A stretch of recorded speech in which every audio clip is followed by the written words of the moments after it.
नमस्कार, स्वागत है आपका सत्यमेव न्यूज़ में। मैं हूं विभांशु द्विवेदी। अभी हम पहुंचे हैं वार्ड क्रमांक 16 में, जहां हम बीजेपी उम्मीदवार से बातचीत करेंगे। आइए उनसे जानते हैं उनके बारे में। जी, आपका नाम? मेरा नाम विनय कुमार देवांगन है। Ward number 16 Bharatiya Janata party का प्रत्याशी है।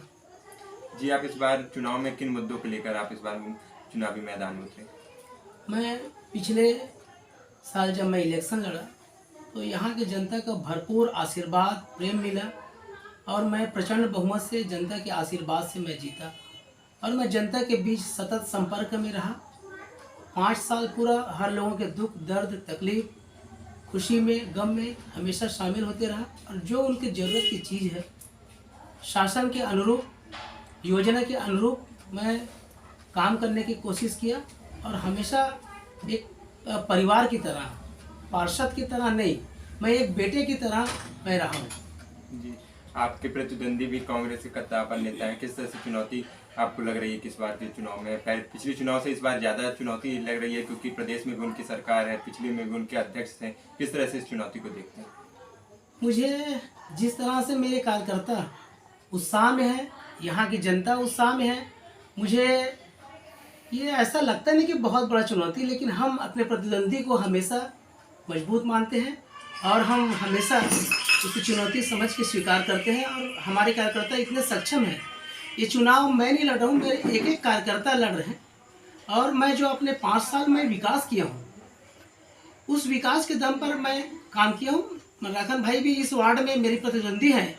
वो जब वो एक साथ कंबाइंड वार्ड था तो वो 2 बार चुने गए और उनके समय में जो 10 वर्षों में जो काम नहीं हुआ है, लोग पैदल कीचड़ में आते जाते थे, वहाँ पर मैंने जो लोगों के सोच से परे था वहाँ मैंने सीसी रोड बनवाया है, लोगों का काम किया है, सुख दुख का हमेशा उनका साथ दिया है। इसलिए मुझे लगता नहीं कि कोई बड़ी चुनौती है, लेकिन मैं हमेशा अपने प्रतिद्वंदी को मजबूत मानता हूँ और बाकी मैं अपने कार्यकर्ता के ऊपर छोड़ता हूँ। बाकी सारे काम मेरे कार्यकर्ता ही करते हैं।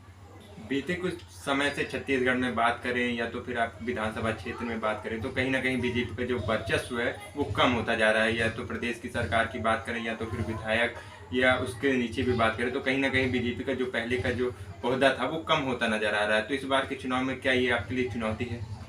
मुझे बिल्कुल ऐसा नहीं लगता। मैं इस मुद्दे में आपके बात से मैं बिल्कुल सहमत नहीं हूँ। एक्चुअल में क्या है, जब कांग्रेस चुनाव लड़ी विधानसभा, उन्होंने झूठ से भ्रम से चुनाव लड़ा। उन्होंने क्या कहा कि हम शराबबंदी करेंगे, इस तरह से उन्होंने महिलाओं का जो सहानुभूति वोट लिया। बेरोजगारों को बोले कि हम 2500 रुपये देंगे, 25 पैसे नहीं दिया। जो 350 रुपये डॉक्टर रमन सिंह के सरकार में जो पेंशन मिलता था, उन्होंने कहा कि हम 1000 रुपये करेंगे और जो 700 रुपये मिलता था उसको 1500 रुपये। लेकिन लगभग 3 वर्ष हो गया माननीय भूपेश बघेल जी की सरकार को, ना तो पेंशन मिला है नया रेट में, ना तो बेरोजगारों को पैसा मिला है, ना किसानों को एक मुश्त पैसा मिला है।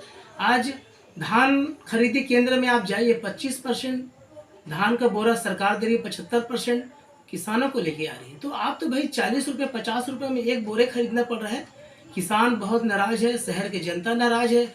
यहाँ कांग्रेस की सत्ता थी, खैरागढ़ के अंदर कांग्रेस की सरकार थी। पिछले बार जब चुनाव हुआ तो हम बहुमत में आए थे 12 पार्षद, लेकिन अध्यक्ष प्रत्यक्ष चुनाव था तो कांग्रेस की सरकार बनी।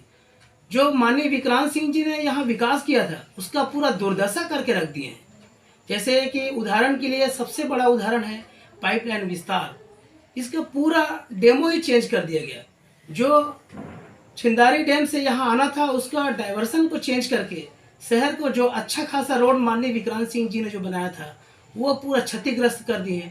और विकास के नाम पर 5 साल में कांग्रेस की सरकार एक भी पत्थर स्थापित नहीं कर पाई। इसलिए मैं कांग्रेस को कोई बड़ा चुनौती नहीं मानता, क्योंकि वो अपने आप में ही असफल है। कोई ऐसा बड़ा काम नहीं किया 5 साल में। खैरागढ़ सरकार और छत्तीसगढ़ सरकार भी कोई खास नहीं कर पाई है।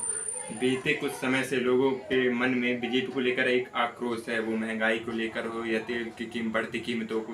क्या आपको लगता है कि इसका प्रभाव भी पालिका चुनाव में पड़ेगा? बिल्कुल नहीं। देश की जनता और इस शहर की जनता जानती है कि एक्साइज ड्यूटी केंद्र का कितना पैसा लगता है और राज्य का कितना।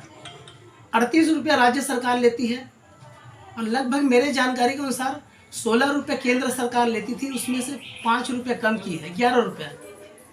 और राज्य सरकार पैसा कितना कम की है, ₹1 भी कम नहीं की है। तो जनता को गुमराह करने की कोशिश कर रही है छत्तीसगढ़ शासन, लेकिन मुझे नहीं लगता कि यहाँ पे कोई महंगाई का मुद्दा है। भाई छत्तीसगढ़ में तो यहाँ छत्तीसगढ़ भूपेश बघेल की सरकार है, उन्होंने क्यों एक्साइज ड्यूटी पेट्रोल का रेट कम क्यों नहीं किया? ये तो भूपेश बघेल सरकार ही दोषी है, केंद्र इसमें बिल्कुल दोषी नहीं है। इतना बड़ा संक्रमण जो कोरोना का रोग था, एक समय था कि हमको दूसरे के ऊपर एक टीटी टेटनस टॉक्साइड की वैक्सीन बनने में 10-15 साल लग गया।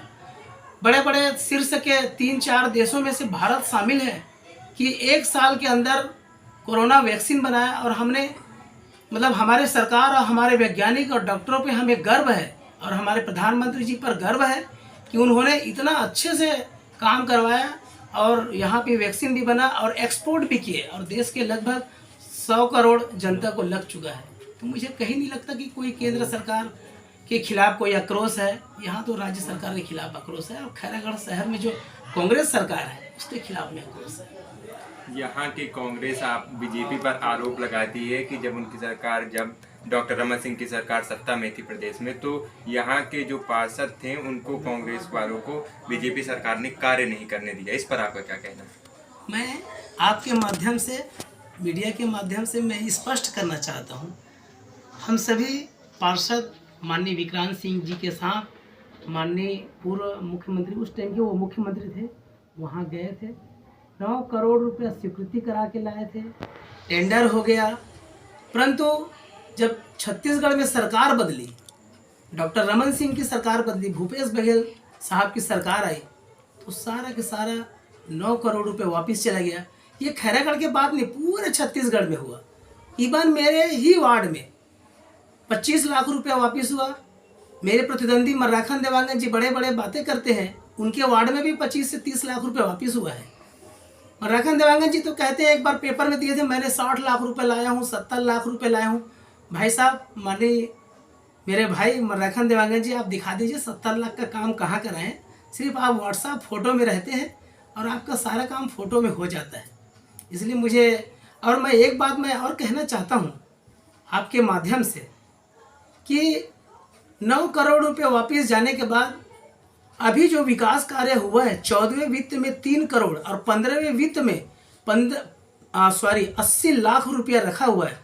उसी पैसे से ये सब सीसी रोड का काम कराएं, और बिना प्रस्ताव के मंजूरी, पीआईसी के मीटिंग, सामान्य सभा के मीटिंग किए बिना कांग्रेस जो जिस वार्ड में कांग्रेस पार्षद हैं उस वार्ड में काम कराया गया है, जबकि ये केंद्र का पैसा है।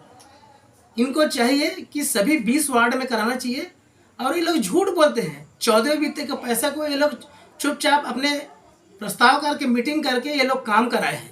और जो ये लोग, जब हम परिषद में थे, सब हमारा कार्यकाल था, तो हम सब मिल के ट्रैक्टर का मांग किए थे। ट्रैक्टर, एक ही ट्रैक्टर था हमारे पास, उसका भी हालत खस्ता था। 2 ट्रैक्टर का मांग किए थे, परंतु राज्य शासन की तरफ से हमको ट्रैक्टर नहीं मिला। हम लोग के कार्यकाल ख़त्म होने के बाद जब यहाँ एसडीएम साहब और सीएमओ मैम के तरफ से कार्यभार संभाला गया शासन की तरफ से, तो वो केंद्रीय पैसा 14वें वित्त के पैसे से खरीदा गया है। ये छत्तीसगढ़ शासन का पैसा बिल्कुल नहीं है। और मैं एक बात मैं आपके माध्यम से शहर के जनता को, नागरिक को बताना चाहता हूँ। आखिरी जब मीटिंग हुआ, मैंने 16 क्वेश्चन किया था, वो क्वेश्चन आज भी है, आप कहें तो उसको कॉपी में दिखा सकता हूँ। ना तो अध्यक्ष, ना तो कोई सभापति, किसी ने जवाब नहीं दिया। उन्होंने कहा बार बार आपने मतलब हमारे काम को करने नहीं देते। मैं चीख के चिल्लाते रहा, 5 साल का आपने क्या काम किया है वो आप बताइए जनता को। और मैं शहर के जनता को मैं ये बताना चाहता हूँ कि हमने सिर्फ एक मुद्दे में आड़ा लगाया, रोका लगाया कि हम खैरागढ़ के जो बस स्टैंड है उसको हम धनेली नहीं जाने देंगे। और हम आज भी इस बात में अडिग है, चाहे हमें कुछ भी करना पड़ जाए। बस स्टैंड खैरागढ़ के हृदय स्थल में है, हम उसे धनेली नहीं जाने देंगे। बस एक ही मुद्दा में हमने विरोध किया। लेकिन कोई अगर कांग्रेस के नेता है, कोई भी पार्षद है, मैं उनको चुनौती देता हूँ कि एक भी मुद्दा बता दे कि हम उसको प्रस्ताव में पास नहीं किए हैं। सारे के सारे मुद्दे हमने सर्वसम्मति से पास किए हैं, सिर्फ बस स्टैंड छोड़ के हम आज भी उसमें अडिग हैं। हम बस स्टैंड धनेली नहीं जाने देंगे, क्योंकि यहाँ की जनता 99% जनता बोलती है बस स्टैंड खैरागढ़ के हृदय स्थल में है। हर खबर के साथ अपडेट रहने के लिए हमारे YouTube चैनल को सब्सक्राइब करें और बेल आइकन को दबाएं ताकि आने वाली वीडियो की नोटिफिकेशन मिले सबसे पहले।